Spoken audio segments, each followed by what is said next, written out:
Hello, my name is Charlotte Sipe. Today's date is March 23rd, 2015, and I am interviewing Anthony Williams on the Ball State campus as part of the Ball State University African American Alumni Oral History Project. Can you tell me where and when you were born? I was born in Michigan City, Indiana, January 13th, 1983. And what were your parents' names? My father's name is Alan Williams. My mother's name is Sonora Williams. And what did they do for a living?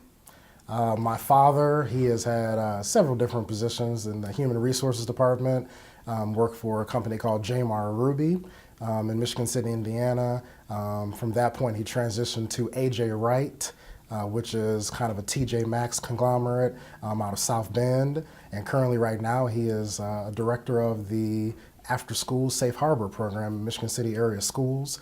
So once again, he's always had kind of like that human resources type position. And my mother, she is a secretary for a group of psychologists and psychiatrists at a company called the Swanson Center. So pretty much she does a lot of typing for a living. Did either of your parents have college educations? Oh, they both did. My mother attended a community college in Fort Wayne, and my father attended Ball State University. Okay. Did you have any siblings? I have one older brother. His name is Austin Williams. He attended college, actually on the basketball scholarship, Rockford College in Rockford, Illinois. So he went there for 4 years. He is 34. Okay, so 34. How much older than you? 2.5 years. Okay. So tell me about the neighborhood you grew up in.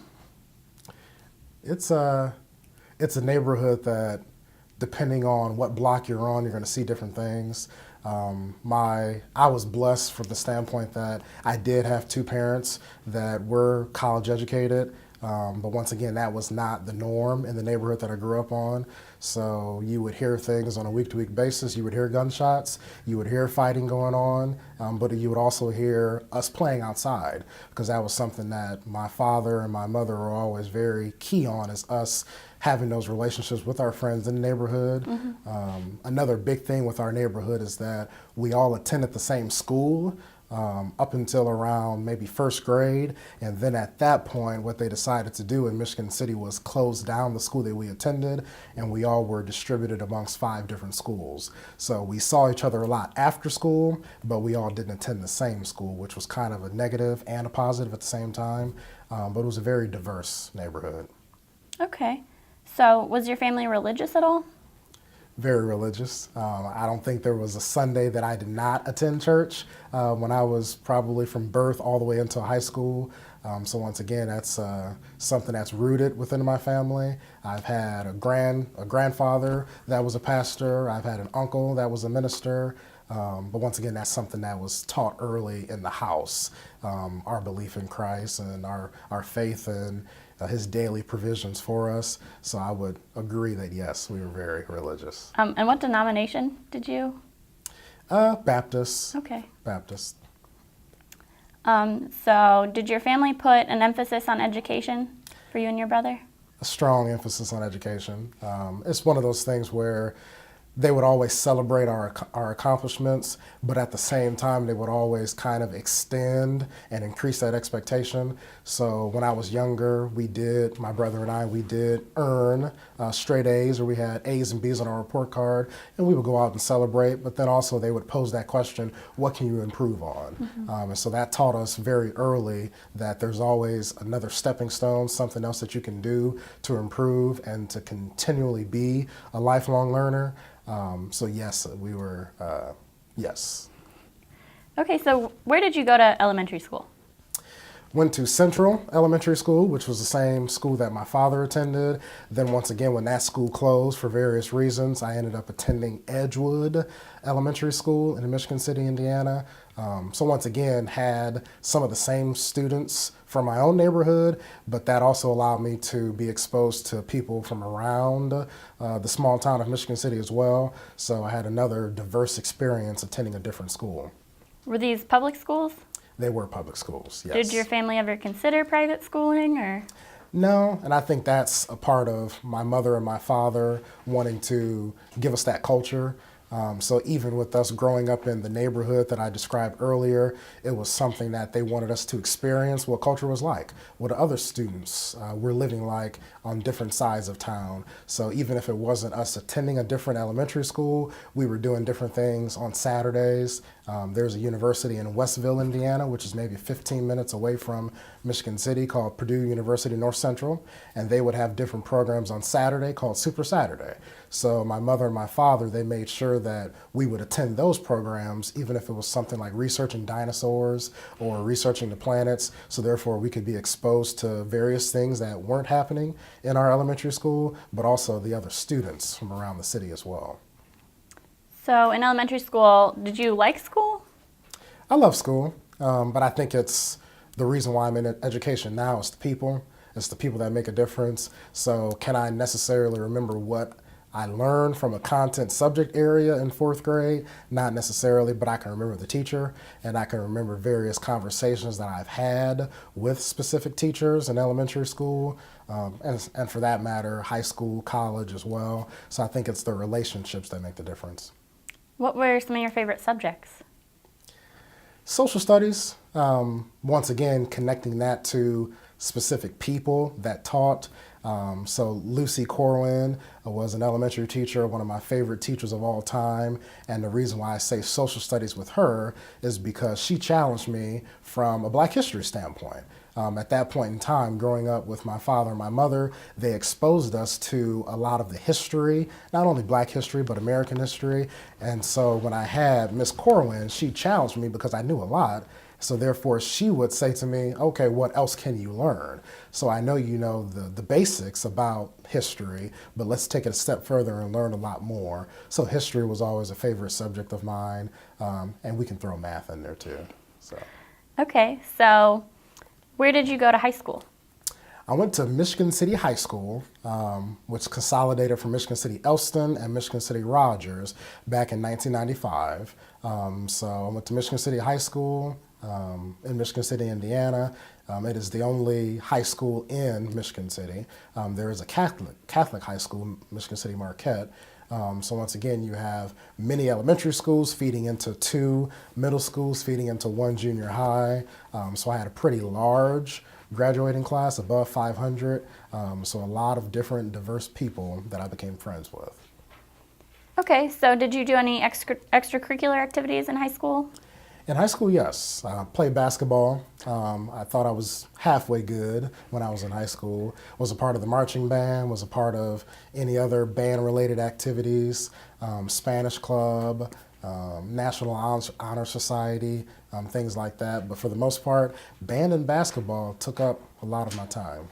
Why did you choose those activities over all the other ones you could have been doing? I think just an appreciation for sports and music. And I think that's something that I've gained from my parents and my family, that love for music, regardless of the genre. And then with sports, that was always something that we were encouraged to play when we were younger. And then basketball was my first love. And so I've played that ever since I was 3 years old, all the way up until now, even though I don't play as much. But that is something that I could truly say was my first love, was playing basketball. Were there any other sports you tried out when you were younger? Not necessarily. I wasn't a contact sport type person, so I didn't necessarily go out for football, or I wasn't an endurance person, so I didn't play soccer. So basketball was pretty much the only sport that I played, and that was one because I was halfway good at it, but also I had that support from my family. And I can say probably something that no one else can say is that I have every single basketball game that I've ever played on tape. From my Pee Wee games on Saturdays, elementary, junior high, high school, and then my brother, even his college games. So my parents always made it a point to attend every single one of our basketball games. That's great. So you'd say you had a very supportive family? Oh, definitely. Definitely supportive. If it wasn't through attendance, it was through phone calls. But once again, it was very supportive from parents, from grandparents, aunts and uncles, and then even with my brother. My brother, even in the midst of him getting ready for his games, he would attend my games, and then vice versa. I would also attend his games and support him as well. So did you have more than just your immediate family living in Michigan City? Living in Michigan City or the surrounding area, yes. Southwest Michigan, maybe a little bit north in Michigan towards the Lansing area, Chicago area, but definitely a lot of family members pretty much around, yes, around Michigan City, Indiana. Okay, so you graduated from high school and then went on to Ball State. Why did you choose Ball State? It wasn't even a choice for me. It was the only school that I applied to. And I could have went to other schools in the state of Indiana or within the Midwest region. I probably could have went to some smaller schools, Division III, to play basketball. But Ball State was really the only school that I wanted to go to ever since I was younger. And I think that's has a lot to do with the affiliation that I have with Ball State and the love that I have with Ball State from my father, being so connected to Ball State, and pretty much visiting Ball State minimum 6 times a year. Ball State in Muncie was always my second home, and now it's my first home. So you didn't even apply anywhere else? No other options? I didn't apply anywhere else, and it had nothing to do with academics. It just had everything to do with the preference of Muncie has always been my second home, and I love the campus, and I wanted to attend Ball State University. How long had you known that you wanted to attend Ball State? I would say in high school, when I started working after school at the Safe Harbor after school tutoring program, and it was at that point I was just looking for a job, just something to kind of earn some money my senior year, and then I started to realize that I really do have this passion for working with young children. So then that connection of knowing I wanted to work with young children and knowing that Ball State has an elite teachers college, an elite elementary education program, it just kind of blended very well. Did your family always expect you to go to college, or was it kind of up to you? I think the expectation is something I also try to give to the students that that I have the honor to lead at the school that I work at, is the expectation of lifelong learning. So did my parents necessarily say, we want you to attend a higher level university? Not necessarily, but it was putting me in position to realize that for myself. So having me attend Super Saturday at Purdue North Central when I was younger kind of gave that expectation. Coming down to universities or attending other university events, so not only we could see what was going on from an athletic standpoint, but we would take tours of the university. That also kind of gave us a sense of what higher education was all about. Had an opportunity to attend Summer Scholars at Ball State University. My brother attended that when he was in high school as well. So just the experiences, I think, allowed me to learn for myself what my next goal in life was going to be. Okay, so taking it back just a little bit, in high school and elementary school, were your friend groups were they a diverse group, or? They were very diverse. I think if you asked people that I went to school with, they would say I was the person that got along with everybody. So it really didn't matter what clique any person was in. When I was in high school, I was friends with everyone. I spoke with everyone. I hung out with everyone. So I was just kind of the captain of the basketball team that just kind of knew everyone. But at the same time, I was also kind of hidden from a standpoint because I didn't hang out as much. I just knew everybody. But I still kind of kept to myself, had that family dynamic, so we were doing a lot of things from a family standpoint, not individual. Okay, did any of those friends come to Ball State with you? I had quite a few friends that came to Ball State. I think Muncie and Ball State University has always been a pocket for Michigan City, Indiana. I don't think that there was ever a year that I was at Ball State that there weren't at least a good 20 to 50 people from Michigan City, Indiana. So I would say out of my graduating class, at least a good 20 people came to Ball State, which made it easier because then you had that pocket of people that you knew, so you had that friendly face, but also it was a challenge because you knew you had to also branch out and you had to, meet and greet other people and not stick with that core of what you've been used to the last 4 years of high school. But definitely there's always a strong pocket from Michigan City at Ball State. Okay, so when you came to Ball State, what did you choose to major in? Elementary education. And that was a no-brainer for me just because of my experiences that I had the last couple of years working in an after-school tutoring program in Michigan City. So I chose elementary education, and then my concentration was psychology and counseling services. So you never changed your major? Stuck Ne- with it the whole time? Never changed, never changed. That's a combination of lifelong learning, that's a combination of the faith and my background religiously. I didn't pick elementary education just because, one, not for the money, but I picked it because it's a purpose. And I think my purpose is to service other people, especially young people, and helping guide them to their dreams and what they want to become in their life. So when I chose elementary education, through the ups and downs, the tough classes, the easy classes, we stayed with it, stayed the course. Okay, so you said you learned you wanted to teach in high school. Yes. Why'd you choose elementary education, though? I always joke, and I even say this joke now, that once students start to get to the point where they're my height or taller than me, that I'm not going to mess with that. But I just think you have a lot more impact on trying to catch the children a little bit earlier in life. Not to say that they can't be caught and redirected when they get to high school or have that positive impact with middle school or high school, students. But I think there's just something about being able to look at, a student in kindergarten and to watch them grow, which I'm currently in the process now of seeing some students that I taught get to middle school and high school. And so you see that really, really strong impact on planting that seed very, very early and watching that seed grow. So I think that's why I chose elementary. Okay, and why'd you choose the psychology concentration? Just always kind of been interested in the psychology behind people.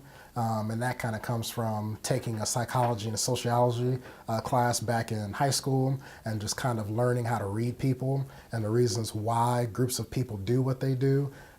So I think it was something very interesting for me to take the adolescent psychology course, the child psychology course, the adult psychology course, and kind of use that into what I do on a daily basis, which is deal with students, I deal with teachers, and I deal with parents. So I think it definitely benefited me taking that as my concentration. Well, I know today elementary education is mostly girls. Mm-hmm. Was that true back then also? It was.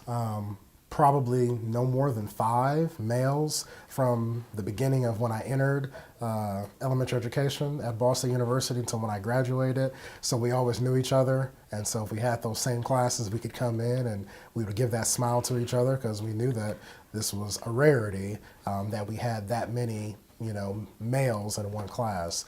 But once again, it's not a gender thing. It's really about who cares and who does not care. And so that's one of those things that we try to preach is it doesn't matter until you care. And that's when a student really starts to really work for you, when that adult shows them that they care. So it really doesn't matter the background on which that educator comes from. It can be rural, it can be urban. It doesn't matter the age. If they care about a student, they'll get the results. Okay, so did you ever feel any kind of discrimination being one of the few boys? Or did you just feel overwhelmed by all the women?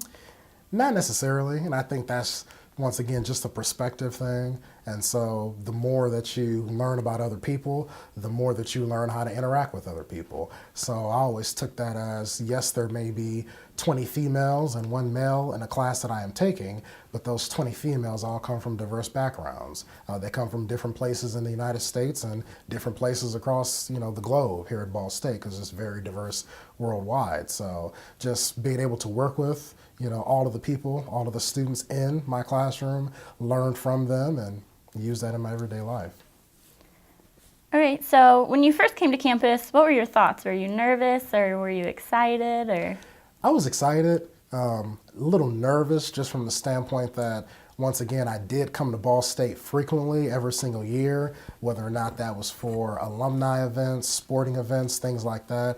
But this is now, me becoming a man, for lack of a better term. And so I'm going to be here at Ball State, not with my father, not with my mother, but this is an opportunity for me to grow as a person, for me to do things individually. So definitely excited. And I think what helped me was the question you asked earlier about, did I have any friends down here? I had a lot of friends. So I had a lot of support at my age group. then also there were a lot of students that were my brother's age that were already down here as well. So I had those two different pockets of support. Then of course I had my parents who were used to the university as well. So I had that level of support. And then on top of that, my father had a lot of friendships, strong friendships down here. So there were other people that, if necessary, I could reach out to them as well. So, Was it the first time you were really away from your parents?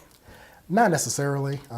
Throughout high school, they provided us the opportunities to attend, different camps, whether or not they were academic camps, athletic camps. So there were opportunities that I did come down to specifically Ball State and do things on my own for, weeks at a time.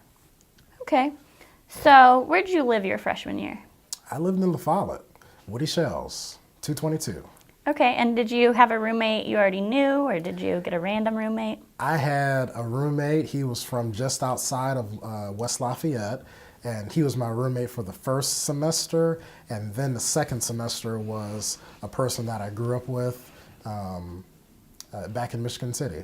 Not grew up with in my own neighborhood, but he was a person that I would see in the summer and I would see on the weekends. So he was one of those students that I got used to, and I was able to become friends with through the different cultural experiences that I had back when I was a kid. So it was definitely a blessing in disguise to kind of have that change happen in the middle of the semester so I can have someone a little bit more familiar. So did you like living in La Follette, or? I loved it. I actually lived in the dorm each of the years that I attended Ball State undergrad. I never ventured out and lived off campus. I was always on campus for various reasons. One, because of the access to everything that was around me. So whether or not that was going to play basketball, if that was going to the library, having the food right there, having the friends right there. So I definitely loved my experiences in the dorms, specifically La Follette, and actually still keep in touch with a majority of the people that I live with. So, did you make friends easily here at college? You said you were trying to branch out and meet new people, so was that an easy thing for you? It was easy from the standpoint that I think everyone from Michigan City made friends, and then those friends became our friends. So if I met 2 or 3 people when it came time for us to eat dinner in La Follette or for us to go walk around and tour the campus, those first couple of months, we could bring along an extra couple of people that I knew from the dorm, and then my other Michigan City friends would bring, a few other people that they had met from Doherty DeMott or from Neuer Complex, and so I think that helped us branch the number of friends that we had here at campus early on. So your new friends you were meeting, were they from classes or dorms or clubs? It was mainly from classes, and I think that was one of the first years, and maybe Ball State did it earlier, but one of the first years that Ball State was really trying to key in on making sure that those core classes were being taken by the same people that lived on your floor or in your dorm. So I lived on second floor Woody Shells, so I could go to a geography class and I would walk in that first day and there were 5 other people from the same floor that I lived on. So that gave you an opportunity to meet those people again, to build relationships with them, and then also that became your study group as well, because you could go right back to the second floor study lounge and you could work with those individuals. So a lot of it did come through the classes, but I was pretty social, was not involved in any clubs or activities for different reasons. And I think a lot of that had to do with me having a network of friends already. So once again, that's kind of the negative of having so many friends from the same city or town that you grew up in, is it kind of limits you to expanding maybe the way you should when it comes to clubs.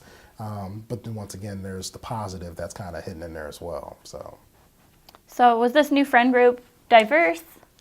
It was diverse. The core friends that I had outside of the ones that were really from the town that I grew up in, one was from my hometown. He's still a best friend of mine. The other was from Comanche, Iowa, and then the other was from Gary, Indiana.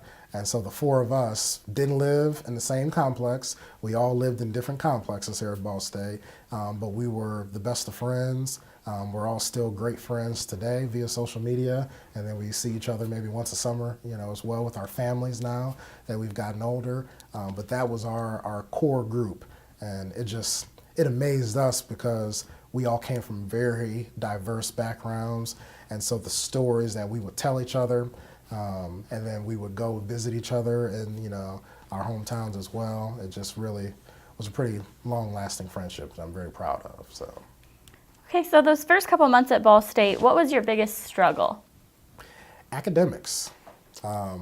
It's one of those where it's a lot different when you don't have that constant nudge on the back of, hey, you need to get this done, or you need to manage your time better. So time management, it wasn't a lack of understanding what was going on in the classroom.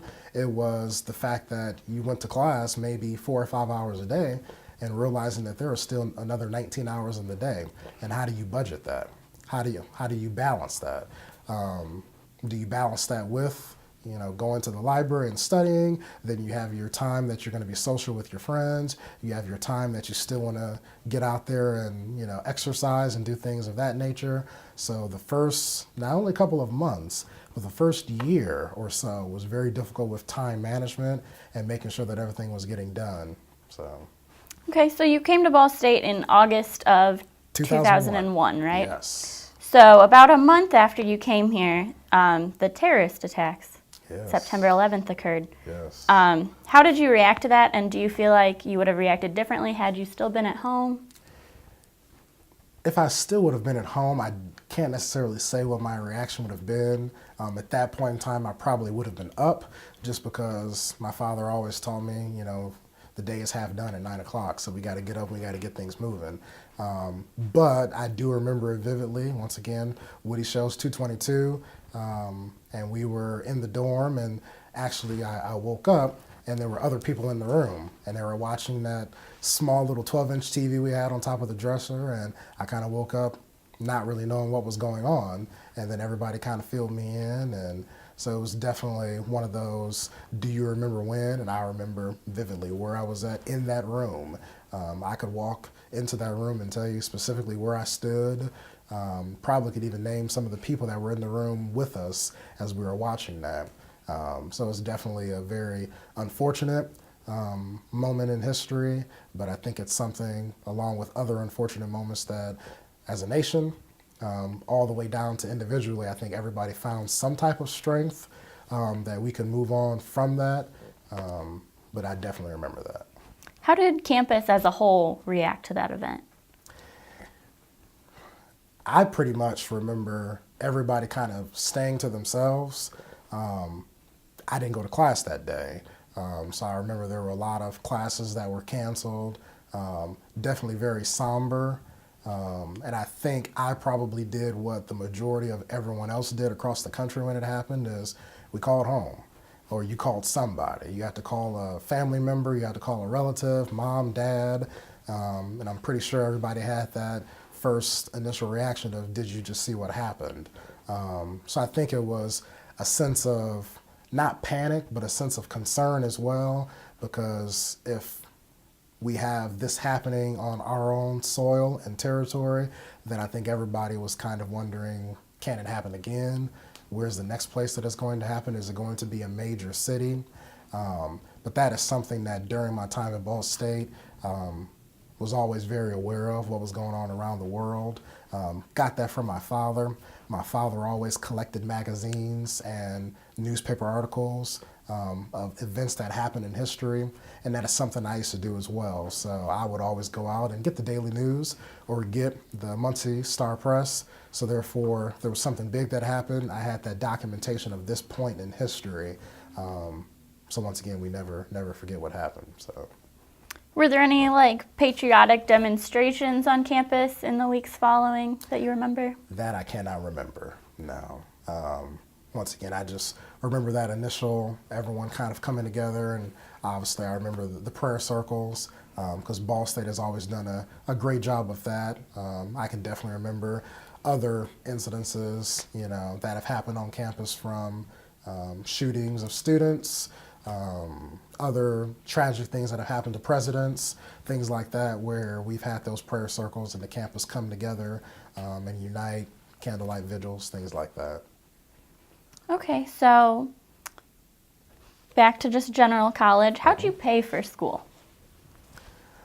Still paying for it now. A lot of loans taken out under obviously my parents' name, because once again they had that faith in me that I would stay the course, and then that I would become a productive member of society and pay those loans off. Didn't have a job when I was in college, and that's something that I was very blessed, because I was pretty much the only person out of my core group of friends that did not have to really work, just because my parents did pay that during the school year, and that I would work in the summer. So I would work in the summer lots of hours so I could have that spending money, but my parents did take out those loans, and I'm proud to say I'm close to being done, but not all the way there. Did you have any scholarships or grants? I did receive the Collier scholarship through the Teachers College. This was maybe my third year that I applied for that scholarship, but outside of that, no. Okay, so you said you worked during the summer. I did. Where did you work? Worked at a summer entrepreneur camp through a program called HOPE, and that's an acronym for Helping Our People Excel. So it was a program for underprivileged youth, and so we would just come together and have a centralized location at an elementary school, and we would do different creative things, such as run a clothing line, so teaching the kids how to make clothes and run that clothing line. We had a music store, so we were teaching students kind of the inner workings of of the music industry, and then my specific job was I did the summer newspaper. It was called the West Side Connection, because it was on the west side of town, and so we had the different students. They researched over the summer. They wrote articles. We went out to local businesses and we said, you know what, this is an article that we have written. We would like to sell this at your store. Can you do that for us? And then also at the end of the program, we put on a play as well. So definitely was something that very proud to say I was a part of. So that was one opportunity that I had. Excuse me, sorry. Another job that I had in the summer was I worked for NIPSCO, which was the NiSource power company in northern Indiana. That was a very lucrative job, but it was a very hard-working job as well, being able to drive all over LaPorte County, Lake County, Porter County, read meters, things like that. So it was a job I took seriously, but it was a job that once I left, I had to say, you know what, I have to give them a lot of credit for what they do. So those were just a couple of the different summer jobs that I had. So the NIPSCO job you said was in Michigan City? It was in the region. Okay. So it was out of Maryville, Indiana, which is a part of Lake County. So I had to kind of drive all across 3 different counties and read meters, read gas meters. So it was very time consuming. I didn't have a lot of time with my friends that particular summer, but it definitely helped in contributing to some of the expenses of textbooks and things like that when I came back to the university. Were you living in Michigan City and commuting to that job? In the summer? Yes. I always went back home and lived with Okay. my parents during the summer. So that was something that it was a blessing to have that, so I didn't have to worry about that extra expense in the summer. But once again, having that strong family dynamic, and then with my brother being in college in Illinois, it was a great meeting ground for my brother and I to come back and unite and spend that bonding time, for family to come back. And then as much as I've talked about the Michigan City group here in Muncie, there were times where we really didn't see each other, because as we kind of started to go further into our education at Ball State, we kind of did drift, and it wasn't because of the lack of love and appreciation. It was different majors. So there weren't a lot that went into education. You had some that went into nursing, some that went into to law, and so that was also another way for us to come back and say, hey, I know you're in Muncie too, but what's been going on the last couple of months? So that was the reason why I lived at home. Okay, so you said you didn't join any activities here at Ball State. I did not. And why was that? You know what? I think a lot of it just goes back to having friends already. And so I think at that stage in my life, I looked at it as, you know what? Are these organizations just for the friendships? Which it wasn't. And I think if I could go back and do something differently, I would be more involved. Because that's something that I think the further I got into the end of my undergrad, and definitely now with my involvement with Ball State University as much as I can, I definitely see that value in it. But once again, it's has nothing to do with organizations. I've had many friends that were a part of many different programs, many different things that helped change Ball State University from my first day as a freshman up until when I graduated. But I think that was just maybe a personal choice of having the pocket of friends already. So you said if you could go back, you maybe might join some clubs? Probably. Which ones might you join?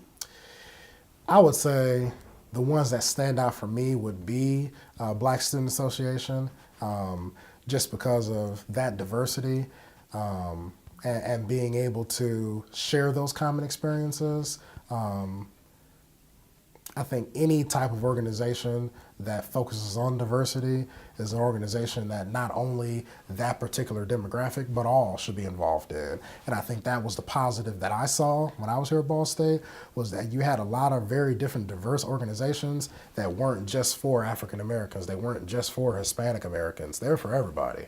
And so you could go to an event, which I attended some events, you could go to an event and you would see all different colors, all different genders within those events. And so my lack of being a part of an organization didn't mean that Ball State wasn't strong, and still is strong for that matter, but they were very strong with collaborating with the different organizations on campus, which was great to see.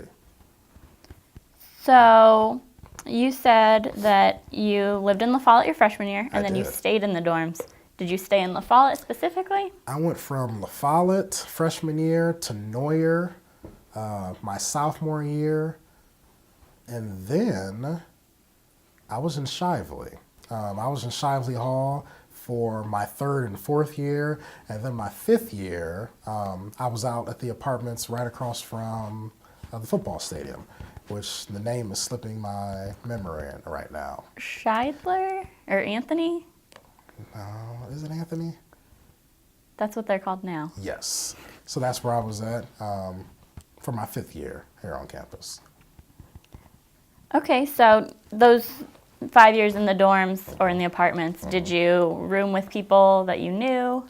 I did.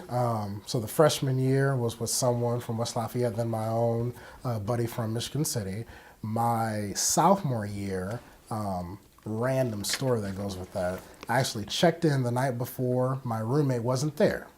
So then the next morning, I was getting ready and my roommate came in and I looked at him and he looked at me and we just started laughing because it was actually a person that I knew that I actually went to Ball State orientation with. Not from the same hometown, but we were in the same orientation group, so that was a blessing that he was my roommate my sophomore year.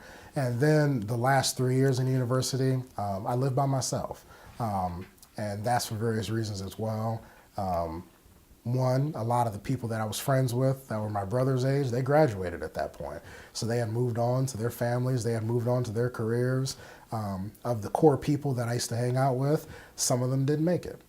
Some of them ended up going to community colleges back in the region. Some of them transferred to other universities.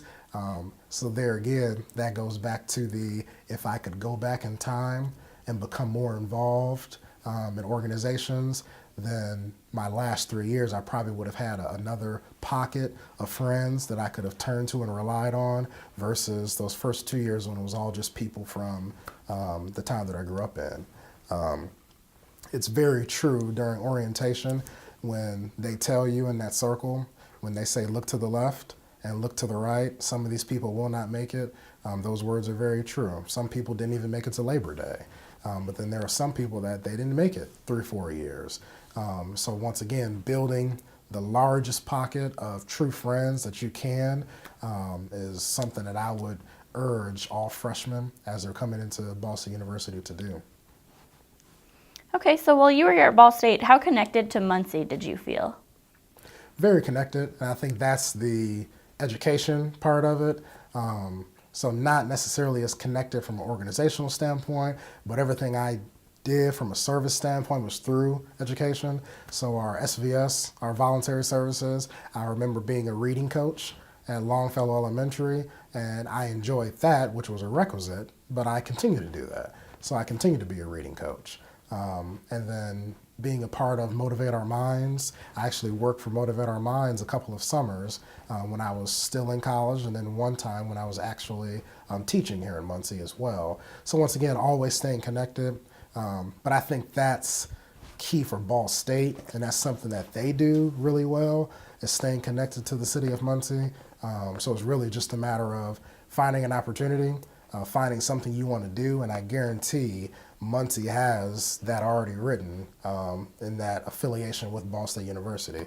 So if there's something you want to be involved in, whether or not it's education, giving back to the community, through sports, through gardening, through entrepreneurship, you contact Ball State and they can keep you connected with Muncie. Did you find Muncie and Ball State more or less progressive than Michigan City, where you grew up? Two different types of towns. Michigan City was and is now definitely a tourist type town, since we have that location of 45 minutes away from Chicago. So you're going to get a lot of that traffic in Michigan City. But then you still have that heart and core of the people that have grown up in Michigan City. With Muncie, I didn't see it as a college town, but I think sometimes you're going to get that dynamic from the minority. So there's going to be a small percentage of the people that think Muncie is a college town, whereas I think that Muncie is a great town to live in because this is where I chose to stay and live and have my family live. And it just so happens that we have an elite university in the town as well. Mm-hmm. So I don't see it as two separate entities. My family, I mean, we enjoy walking the campus all times of the year. And so it's not like we're going to Ball State University, it's we're taking a walk in Muncie on Ball State's campus. So I've always seen it as, as a unifying thing. Okay, so did you ever feel unsafe on campus for any reason? I never felt unsafe. I know we had several instances during my time undergrad where there were some things that happened that may have led to maybe students not feeling as safe. But no, I never felt that way, and I think that has a lot to do with building those relationships with the people in your dorm, building those relationships with the people that are in your classes as well. And so I don't think there was anywhere that any student can go and you didn't know somebody at that point in time, just because it was a pretty tight-knit group of people when I was here on campus those 5 years, and I'm sure it's still that same way today. But you couldn't go in there. You couldn't eat without seeing someone you knew. You couldn't go play a sport without seeing someone. You couldn't walk to class, walk back from class without seeing someone. So I think the more you get to know people, the more safe that you become. Okay, so elementary education majors have to take a lot of different classes in a lot of different subjects. So what were some of your favorite classes you took? Outside of elementary education? In elementary education or outside? Ooh. Once again, going back to the people, every single course had some type of benefit. But I think just the people that taught it, and I'm not going to mention names because I'm going to forget someone, so I'm not even going to start that list. Outside of education, loved astronomy. Once again, because that kind of broadened me on a different wavelength of things that I wanted to do. But definitely every single elementary education 100, giving you that introduction of, hey, do you really want to do this? Here's the reality behind being an educator, and taking that course and realizing, hey, I really do want to do this because this professor presented it, in a great way. Art class is something that we had to take as an educator. That was a class that was a defining moment for me because that was a teacher that gave me a second chance on me being tardy with a couple of different assignments. And I remember she posed a question to me that I still remember, and she pretty much told me, what are you waiting for? And for her to say that to me kind of woke me up a little bit. had the same question posed to me that same semester by children's literature teacher, which I actually still stay in contact with. And she kind of gave me that same thing of, you have a lot of potential. I don't know what you're waiting on. So that was that transition between my second year and third year.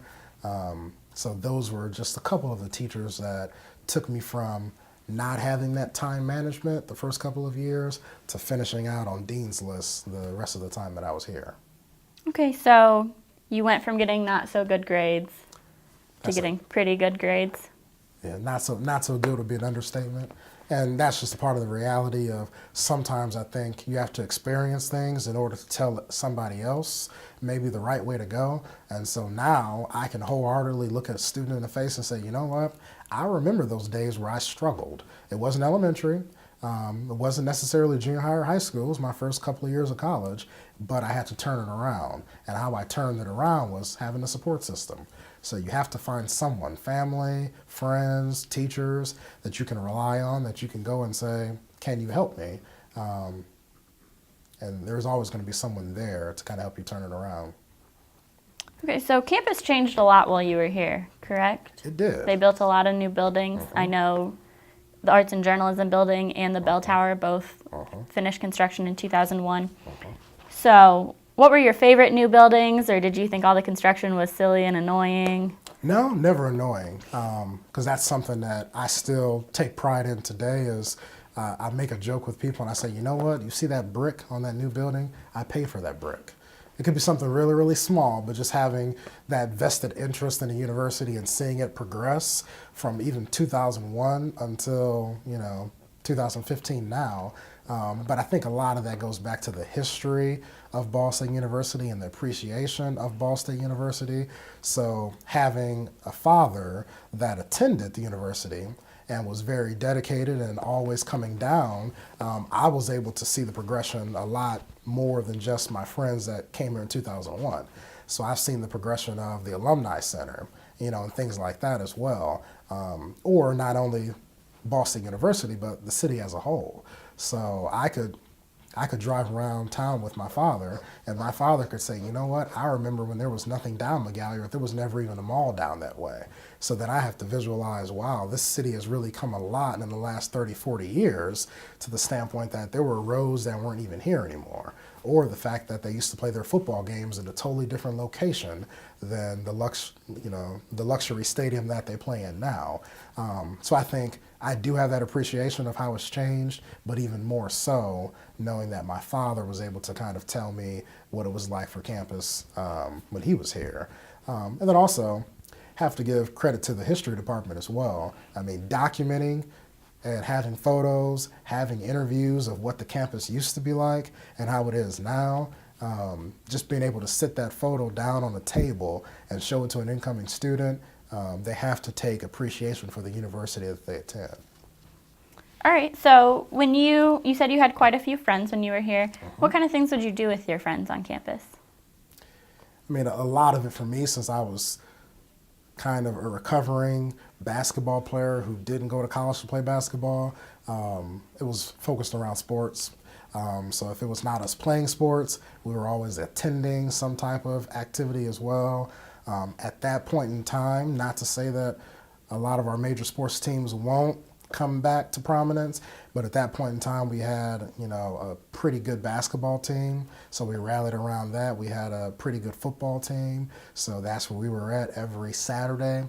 Didn't have as many midweek games as we do now. A lot of our games were just on Saturdays, so those were a lot of the things that we used to do. A lot of focus on academics, and I think that's something that's undervalued and underappreciated, and I would tell a lot of freshmen and incoming students is, yes, it's okay to be social. Yes, it's okay to have a good time in college, but those same people that are being social and having a good time, they're pulling their grades too.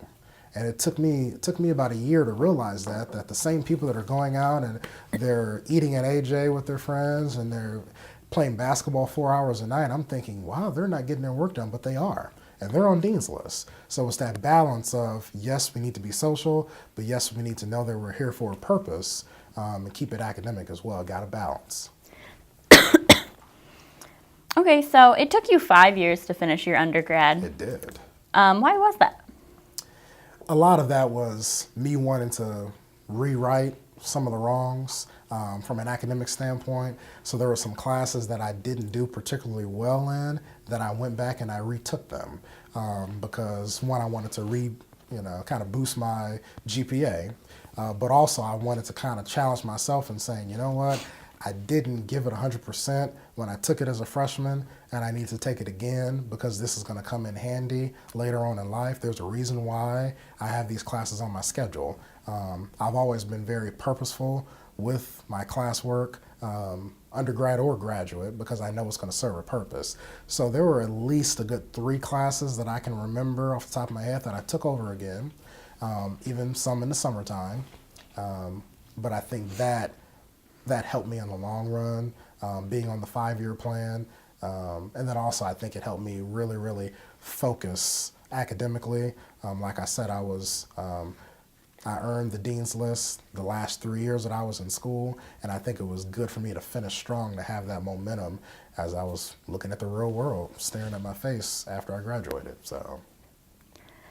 Okay, so you said you named a couple of your favorite classes. Mm-hmm. Did you have any mentors that you could point out, and if so, were they teachers or? Yeah, had quite a few mentors. Dr. Rice, Dr. Peggy Rice, she was the professor of the children's literature class that I took. Once again, she has always been someone that I've tried to stay in touch with on a monthly, maybe yearly basis, just to kind of see how things are going. Miss Huffman. Mrs. Huffman is the kindergarten teacher at Burris Elementary. I don't know if she's still there or not, but I had a couple of practicum experiences there. So I was able to kind of reach out to her several different times. Dixie Denton, she was my Edo 100 professor. Still able to reach out to her. Wow, there are so many. I mean, I can go on and on. If we're stepping out of the professor stage, which I apologize if there are any professors I did not name. Now we're looking at people like Mr. Ed Shipley.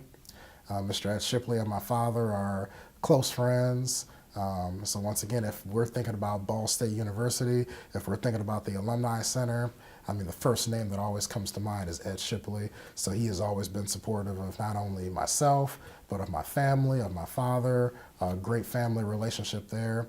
I think there's too many to name, because I think it's whether or not it's through the Black alumni, whether or not it's through just the alumni council. There are many faces that every time they were on campus and they saw me, I mean, they always welcomed me. So if they were here once a year, if they were here a dozen times a year, there are just those faces that you associate with Ball State. And I've been blessed, that the time that I came through was the perfect time for me and my life. But if you ask me that question again, I can probably name another 10 to 12. There's a lot. Would you say those mentors helped you grow academically, emotionally? Everything. I mean, for lack of an extended response, when I was here at Ball State University, it wasn't education redefined. It was Ball State University, everything you need. That was the slogan when I was here.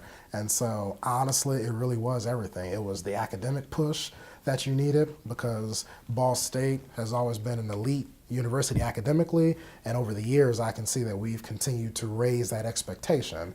And I hate when people say raise the bar, because when people say raise the bar, that almost makes it seem like you don't want people to attend a university, and I love using that raise the expectation, because it's like anybody can attend this university, but you just have to meet that expectation to attend. So I'm always proud that Ball State is continuing to do that.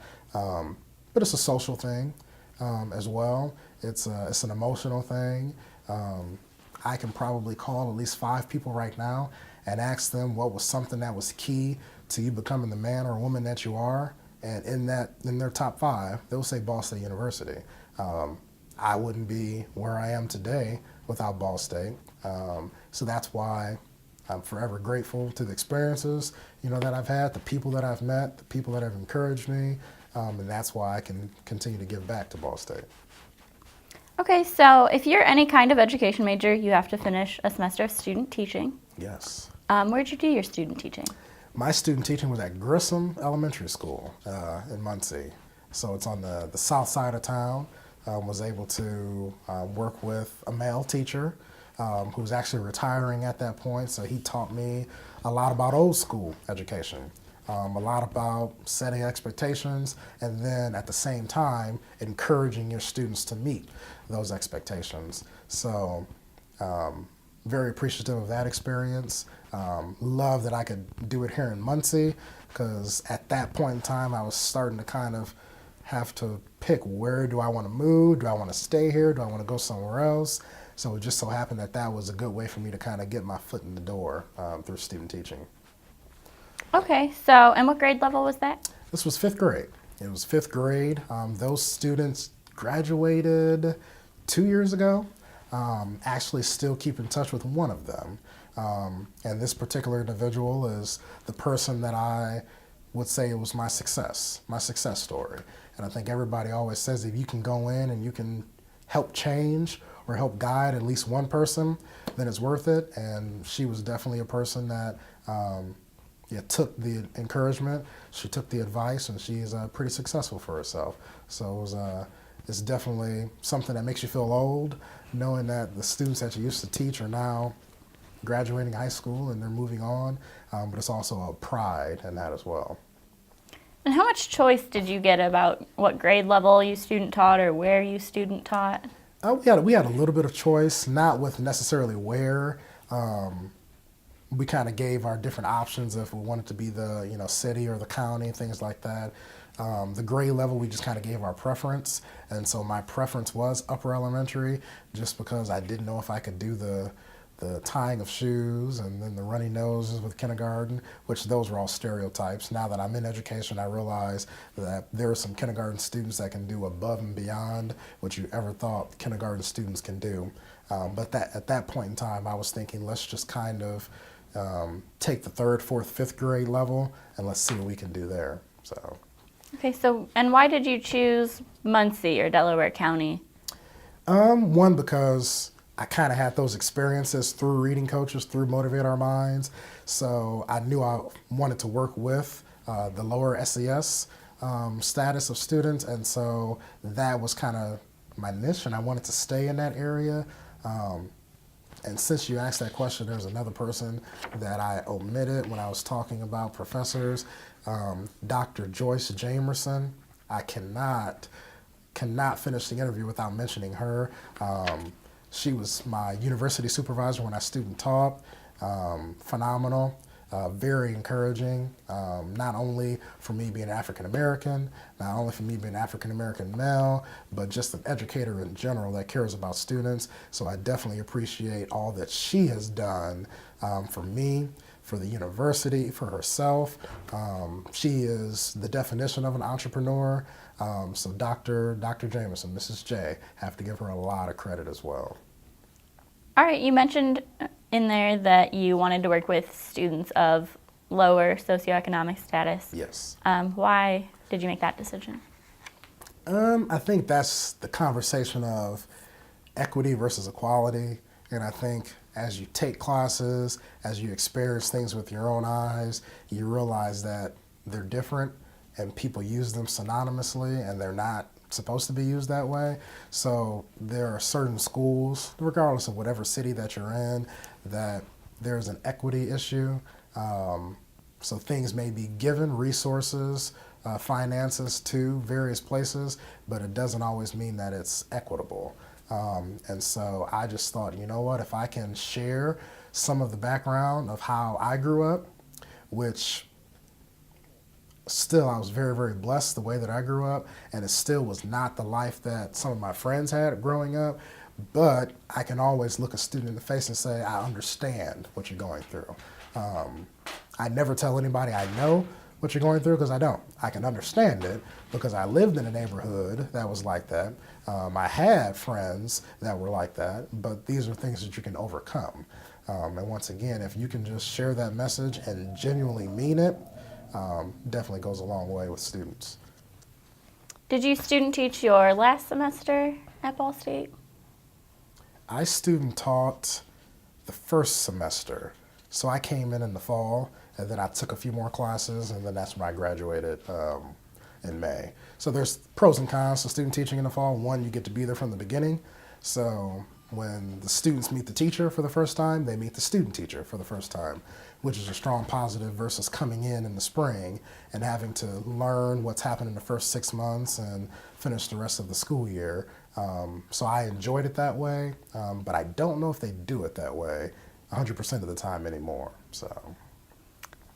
So you graduated in May of 2006? May 6th, I think. May 6th, 2006. Okay, so were you excited for graduation or nervous? Did you feel ready? I was excited. 5 years, well spent, but there's just something about walking across that stage, and having people there that you love, support you, having those phone calls leading up to you walking, across the stage, having those phone calls after. So it's an accomplishment, but it's an accomplishment that's bigger than something individual. It represents, my entire family. And then also to know that I am the second graduate of Ball State University following in, my father's footsteps. That's also a proud moment as well, to be able to, when the ceremony's done, go up and get that handshake, get that hug, and, to know that you've accomplished that. It's pretty special. So you were excited to graduate, but were you a little nervous too to go out and enter the real world? Not necessarily. If you were to ask me then, I probably would have said I was nervous, but looking back on it, it's one of those where I think students are maybe nervous if they don't feel as if they're prepared.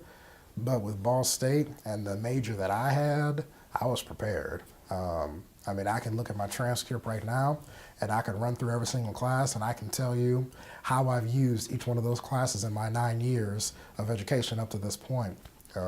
Children's literature, dealing with parents, psychology of teachers. It all pays off. Sorry. And I wasn't getting emotional, still just a little sick. Okay, so your first job out of college, where was that? Here in Muncie.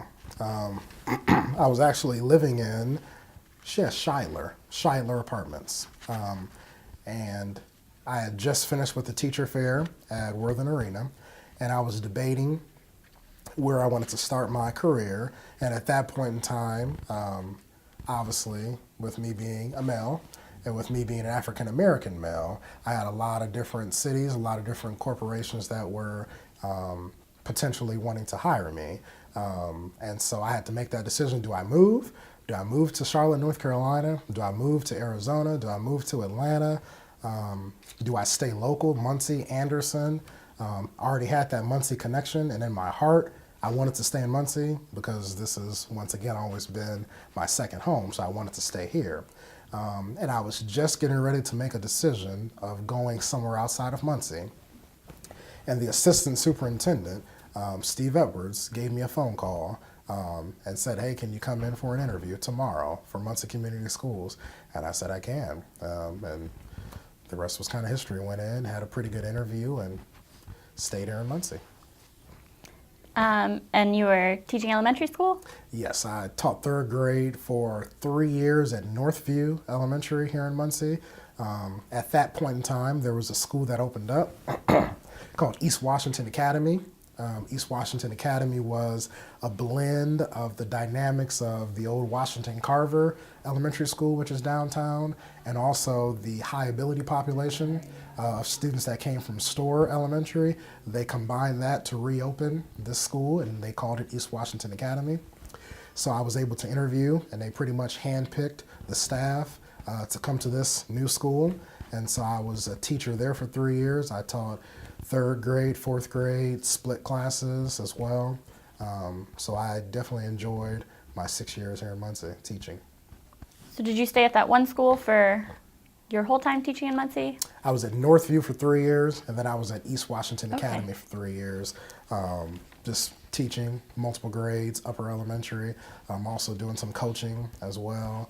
I think I coached it all. I coached volleyball, I've coached flag football, I've coached basketball. Was blessed to win a couple of city championships in there with some very talented young men and some very talented young women. So once again, only taught 6 years here in Muncie, yes. Okay, so you got your master's during that same time, correct? I did. Were you doing that online? I was. I did it online. After my first year of teaching, I decided that I wanted to eventually become a building principal one day. So I just said, I'm just going to take classes for the next 6, 7 years, kind of balance it out so I'm not overwhelming myself. I can still devote my time to, my students, my family, and then also coaching as well. And so every semester I would take a class or take two. So I didn't have a particular cohort of students that I was with throughout the maybe 8 years or so that I was taking those classes. I'm sorry, 6 years. But it was something that definitely paid off because I didn't have to take out any loans for it. I could pay it off right away. So I'm just paying on my undergrad, but as I was taking graduate, I was paying it as I was taking it course by course. But it definitely helped. Had a lot of very supportive graduate professors as well that helped me along the way. A couple that I've actually just talked to this week about potentially starting my doctorate. So it's not going to end. Lifelong learning, and if I can do that through Ball State University, which is my 100% intent to do, I always kind of have that connection with Ball State and taking classes. So.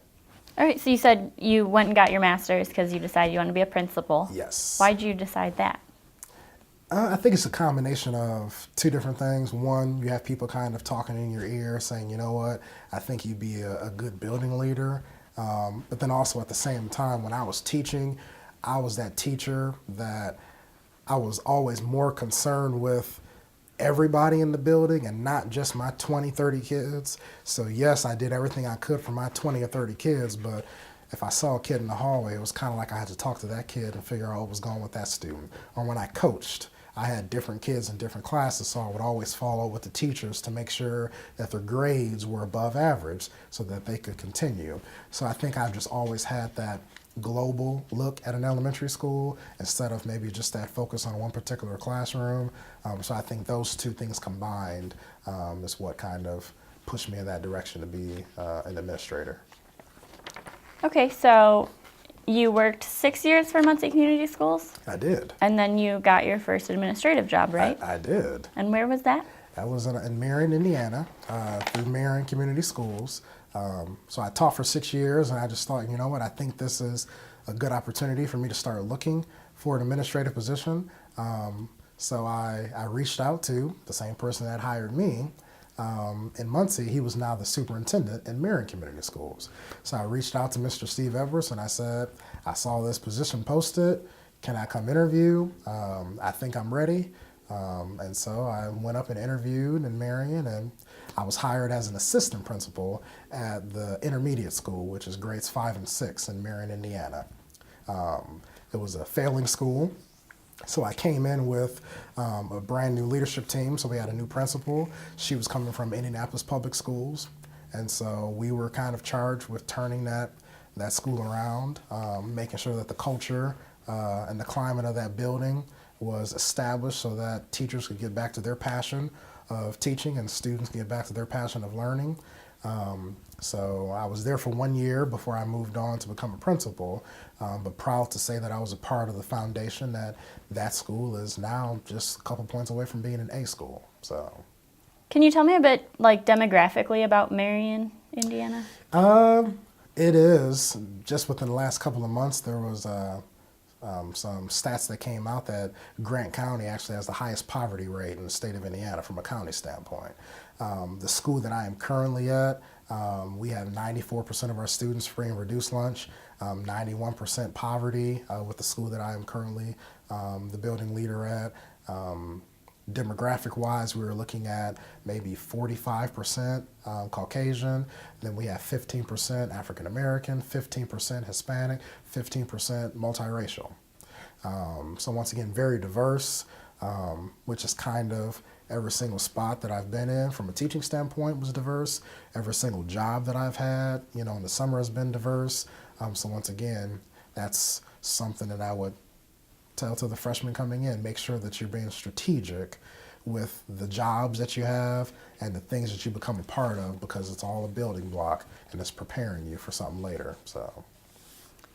So you were an assistant principal for a year. For a year. And then you became a principal. Yes, in Marion, Indiana, Allen Elementary School. So that's where I've been the last 2 years.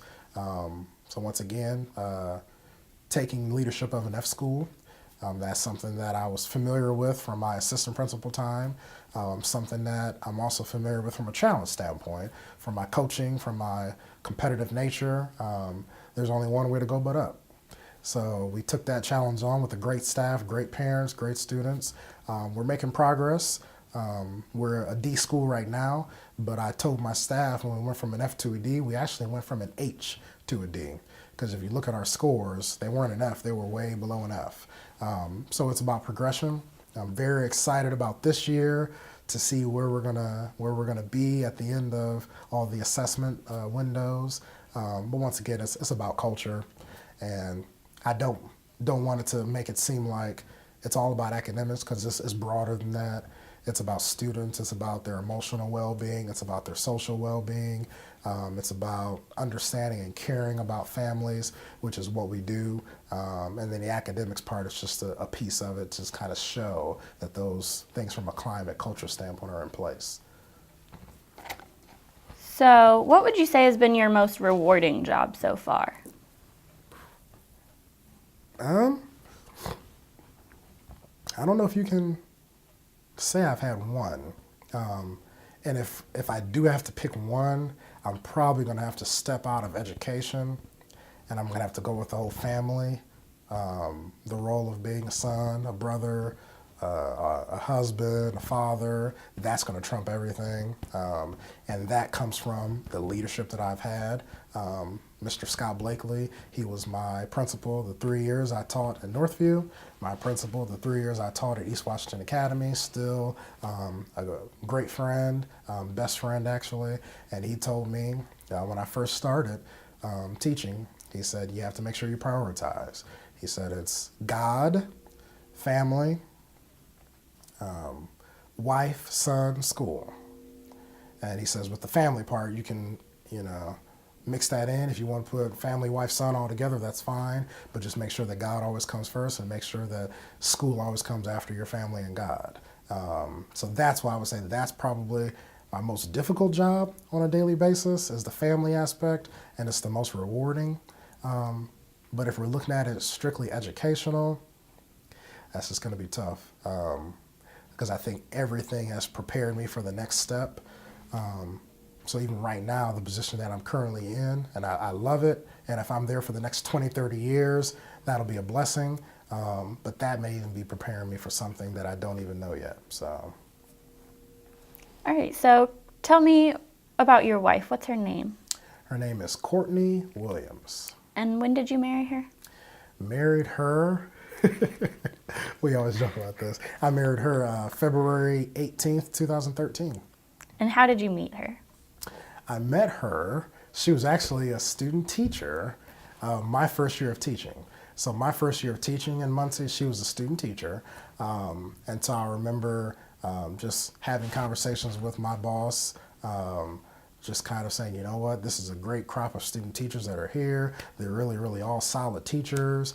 And he kind of knew at that point in time. He says, you know what, when she gets done student teaching, he's probably going to end up, asking her out on a date. And that's what happened. She student taught in the fall, and come that spring, she came back to the school for something. And then I ended up asking her out, and then that progression kind of led to us getting married years later. So she was student teaching in Muncie? She was. Did she go to Ball State? She did. She graduated, I'm bad with the dates, maybe a year after me. So I was 06, I think she was maybe 07. But I had not known her at that point in time. And that's just because of the different pockets of friends that I had when I was in college, and the fact that I was there for 5 years, plus in the summer, I didn't necessarily know those people that were coming behind me in education. So she's also a teacher? She is. She actually teaches at East Washington Academy, the school where I used to teach. Before that, she taught in Newcastle. Before that, she taught in Atlanta for 3 years as well. So she actually graduated, moved to Atlanta, taught in Atlanta, then came back up this way. So she also teaches elementary school? She does. Okay, and you have a child together? We do. And name, birthday? His name is Avery Lee Williams.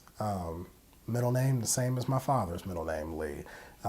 He just turned 2 back on the 25th of February, so he's a little over 2, and he keeps us going. So he's going to be hopefully the next in the legacy of Williams man that will be attending Ball State University.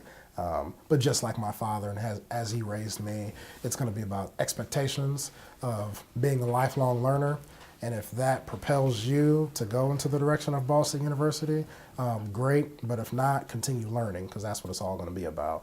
But we'll make sure that he has some Cardinal and white. So. Okay, so you work in Marion, but you still live here in Muncie. I do. Why'd you make that choice to stay in Muncie? It's home, and it's always been home ever since I was a kid growing up in elementary school, even before that. And so I really can't see myself living anywhere else at this point in time. I have been known to tell many people that there are only 2 places that I may live in my entire life, and they are Michigan City and Muncie, and I'm okay with that. More than okay with that. I'm not a big city guy. I can visit big cities, but I don't want to live in a big city. I don't want the commute. I just want not a small town, just a medium-sized town, with some things to offer, which Muncie does have to offer. We were actually talking about that a little before the interview, about the centralization between Chicago, Cincinnati, and Indianapolis. So if there's somewhere you need to go, you can get there relatively easy. But once again, I love Muncie. I owe a lot to Muncie and Ball State University from an educational standpoint, from starting of my career, where I met my wife, where my son is born. So once again, Muncie is home. Another thing that we used to joke about in college, and we never got this trademarked. So if someone takes this idea, this came from me and some of my friends, is we were thinking about coming up with a shirt that says there's always a little MC in Muncie, because Michigan City, we just call it an MC, we're from the MC. And so since there's always that Muncie, Michigan City connection, we were going to create that shirt because it's like a pipeline. You're always going to get Michigan City high school graduates coming to Ball State, preferably for the education, teachers college part of it. So that might still be a t-shirt that we have to create. So how far is that drive from your home in Muncie to your school in Marion? Maybe 45 minutes. It's not too far. And even with that, 45 minutes is pros and cons. The positive is it's good reflection time. So it kind of gets you prepared for what you have to do throughout the course of the next, 10, 11, sometimes 12 hours in a day. And then also it gives you that time to unwind, because when I come home, it's not about school. When I come home, it's about wife and it's about my son. So that comes first and foremost. Leave school at school. The negative about that is it's kind of tough to immerse yourself with the extracurricular things that go on in the community when you live 45 minutes away. So there are certain programs that it's tough to attend, just kind of going back to the Martin Luther King Day celebrations. It's bigger than just what happens during the school day. I mean, our churches in Marion are so devoted. I mean, there were different things happening on Sundays that I wish I could have gone back to Marion to experience, or do things at Indiana Wesleyan University, which is a big partner in Marion, Indiana. So that's the downfall, is not being able to do those things after hours. So. Do you think you'd eventually want to work closer to Muncie? Depends on who's watching this video right now, this interview. It depends on wherever God takes me. I think Muncie is going to be our home for a long time. We're actually in the process of selling our home, and we actually have already purchased a home that is still in the Muncie area. So I do see us for the immediate and near distant future to stay around this area. So it's difficult to immerse yourself when you're not in the community, but it's not impossible. So I am very much devoted to Marion, Indiana, and the students and the parents of Marion. And actually, I've kind of not distanced myself from Muncie, but it's just a little bit less likely for me to attend events, in Muncie. But I think the positive of working in 2 different cities is I have all these different students that I've had the opportunity to either teach or be a leader for, or all these different teachers. So I love going out in the community in Muncie and Marion and seeing former students, seeing parents of former students, and just kind of sharing it. Okay, what are those successes? What's going on now with your son, your daughter? How's your mom doing? How's your dad doing? So I'm just kind of broadening my range of people that I can, hopefully affect in life. So you said your commute's about 45 minutes. 45. And that's okay. It is. But what would be too far? I don't know if there would be a too far, maybe an hour if we're talking from a time standpoint, but I don't think it would be too far if it's the right situation.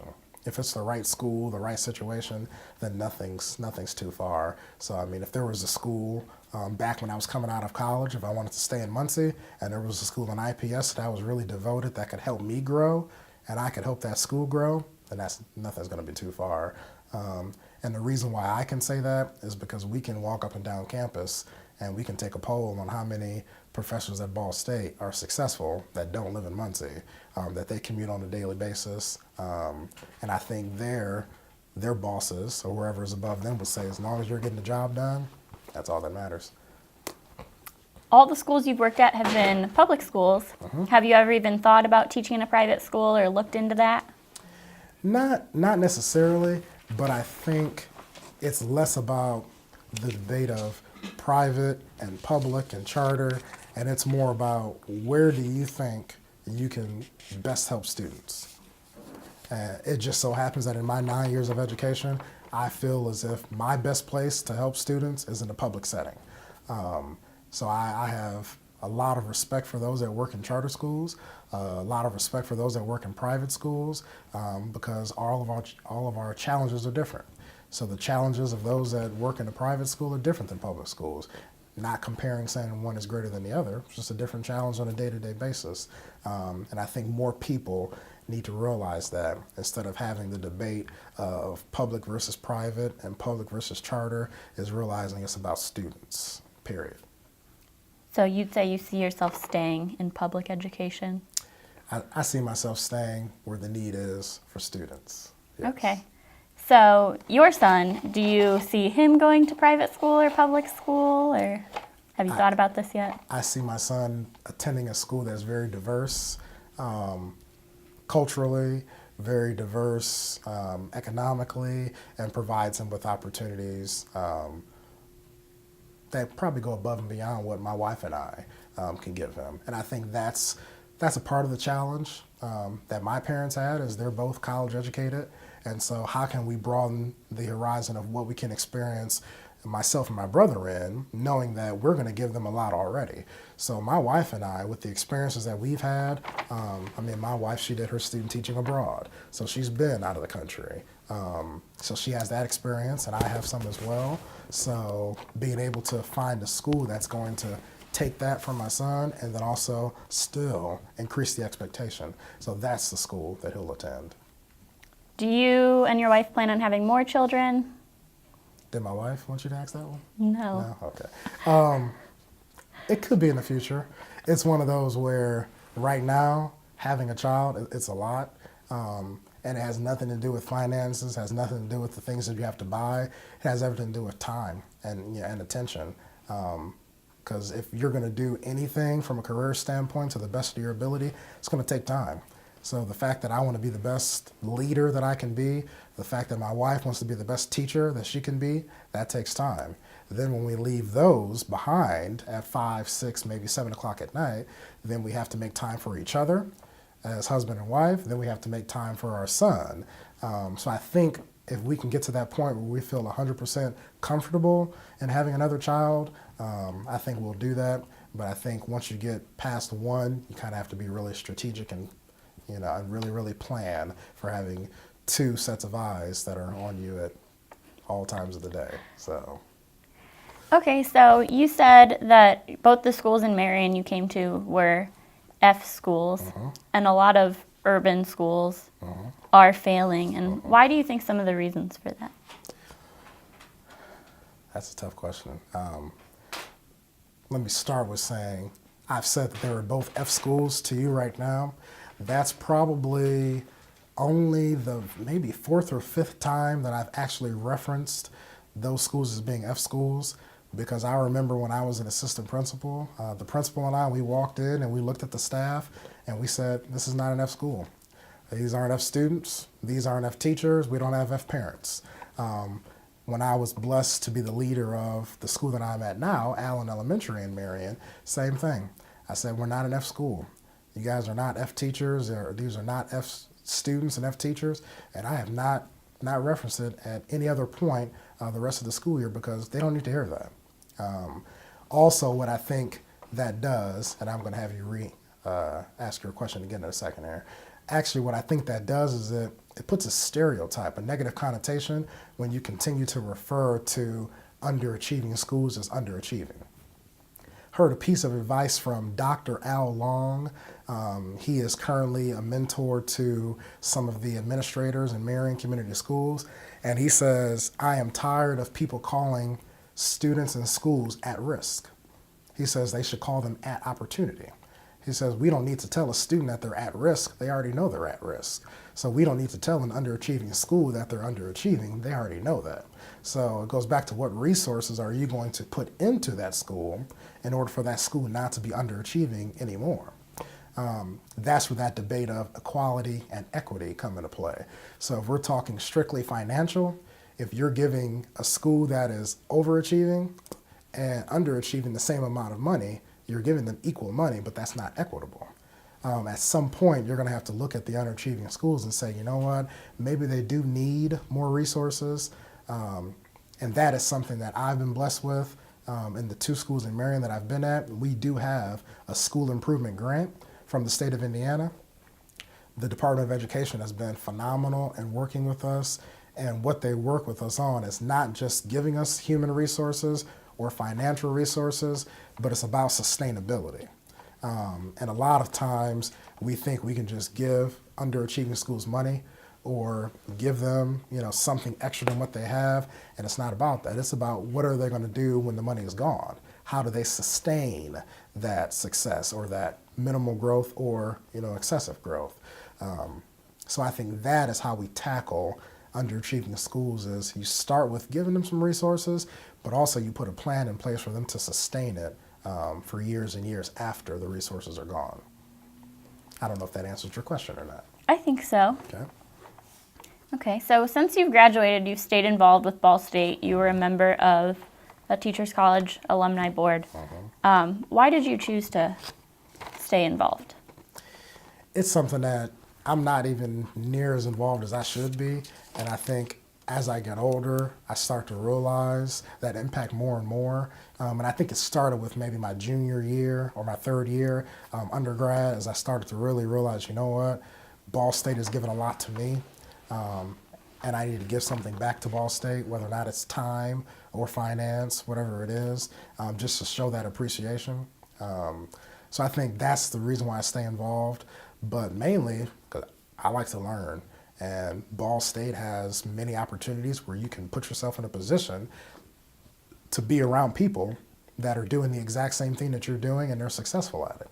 So from the Teachers College alumni standpoint, to be on that board as a first, second year teacher and to sit around the table with accomplished superintendents and teachers, not to leave anybody out, but we're talking about Gwen Adele from Gary, Indiana, Wendy Robinson, Fort Wayne Community Schools, Dr. Eugene White, Indianapolis Public Schools, and just to kind of take in the conversations that we're having about education and the direction of education. That in itself, that's invaluable. Okay, so let's talk about the so-called crisis facing African American males. They're incarcerated at much higher rates than white males. Recently in the news, there have been some police shootings. What are some of your thoughts on that?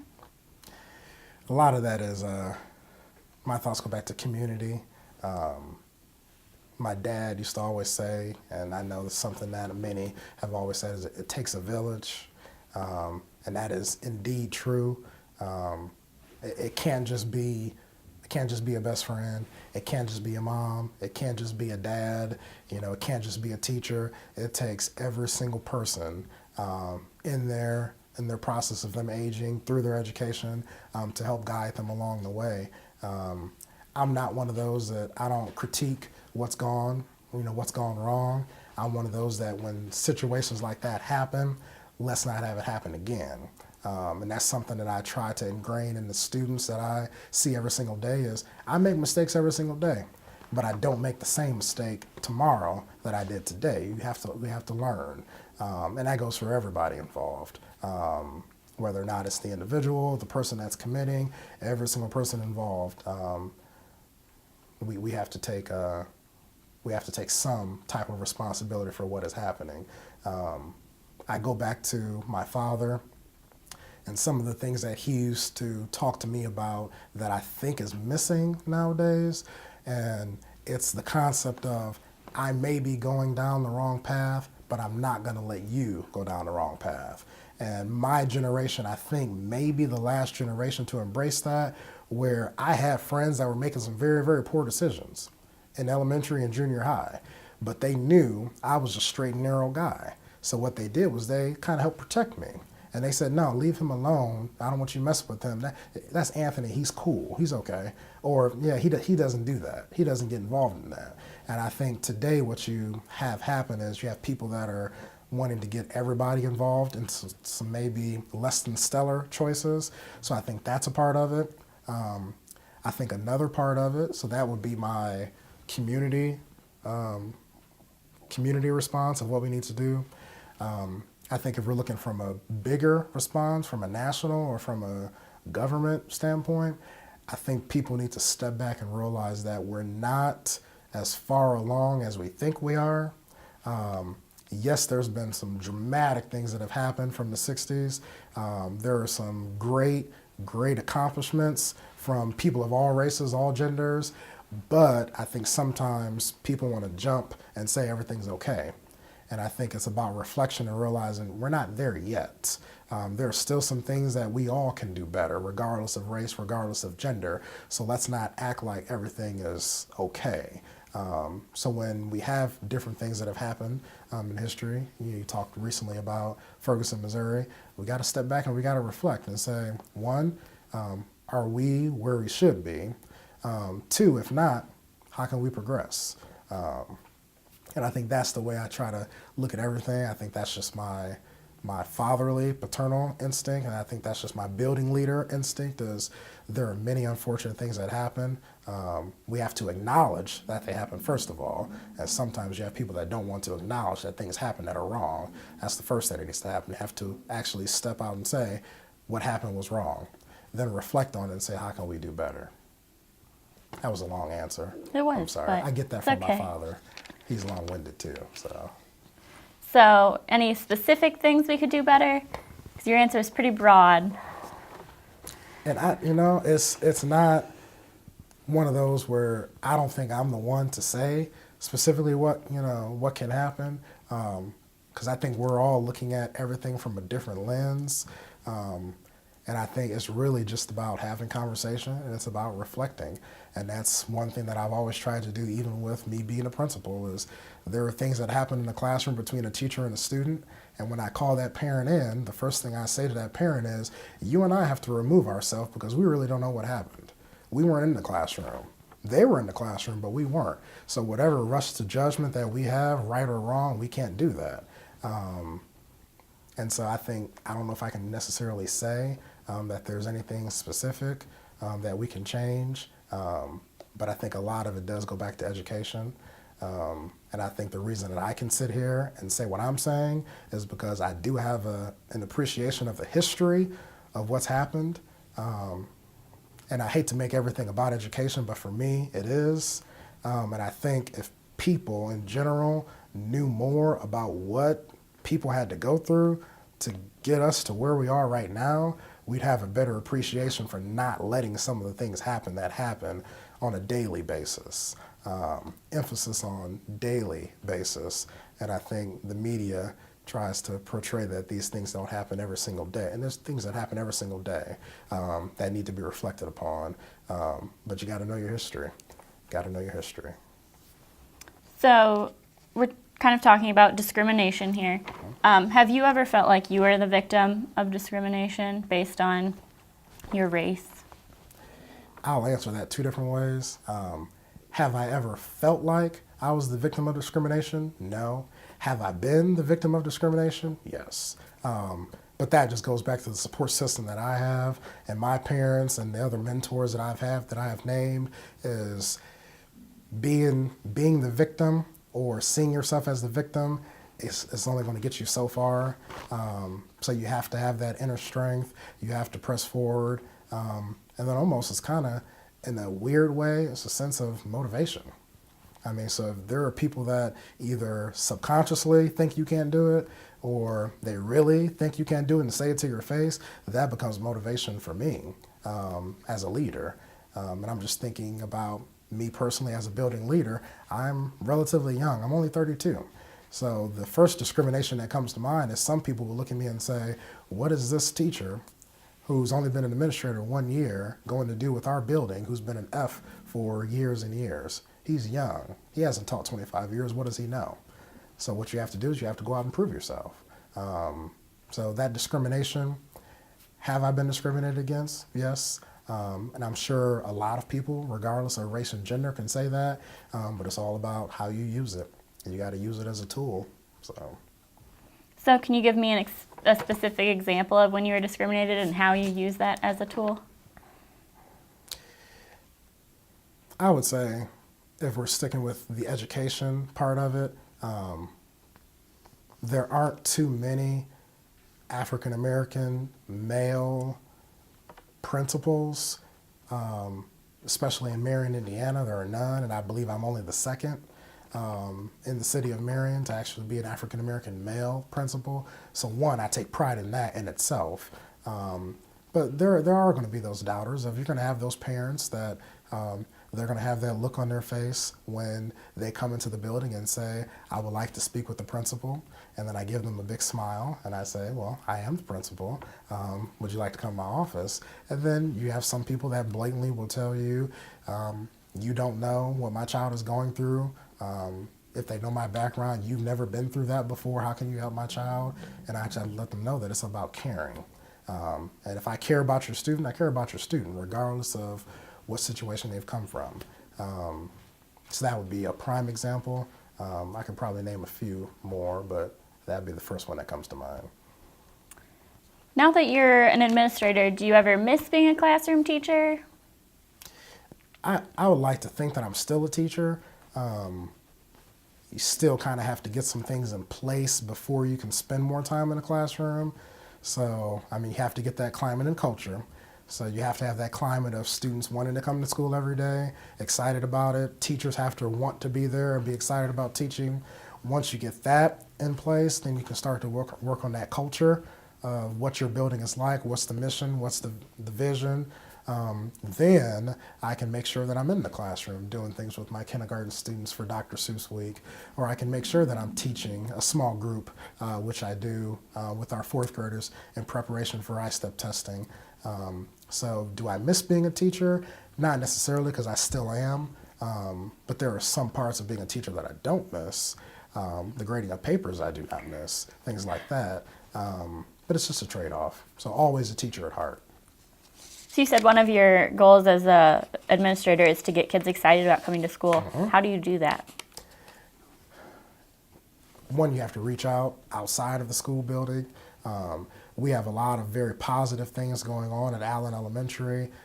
We have a partnership with Hanfield United Methodist Church in Marion, Indiana, where there are over 50 students that we feed over the weekends. So we've identified a huge population of our 91% poverty students, and we actually feed them over the weekends. They get bags of food that lasts them Friday, Saturday, and Sunday, and they get that every Friday.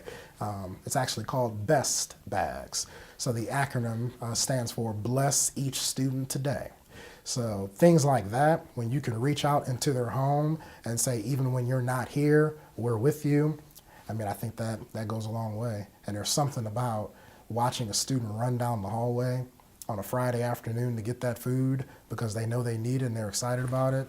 I had a teacher, because we have very strict policies of, no running and making sure we're at a level 0 walking in the hallway. And she said, what do we do with those students that run down the hallway to go get their food? And I looked at her and I said, we let them run. That's it. I mean, this might be the only opportunity for them to eat over the weekend. So if that kid wants to run and push me out of the way to get that food on a Friday, then we let them run. So. All right, well, before we close this interview, is there anything that I haven't asked you about that you would like people to know about your life or your career or your experiences at Ball State? This could be another 45 minutes because I could talk on and on about Ball State. We have about 20 minutes. We have about 20? No, Ball State it's been very, very good to me, very good to my family. It's been an honor, to attend Ball State for undergrad, attend Ball State for my graduate level, and now looking at the opportunity of attending Ball State for my doctorate level. I just think when you build those relationships, which goes back on the foundation of what my dad did when he was at Ball State and continuing that, it's invaluable, the things that I could say about Ball State. I appreciate all of those that have given of their time to not only do this interview, but given of their time to support Ball State. And I think that is something that has been very, very strong, is every time I've come to Ball State, there's a core group of people that are always here.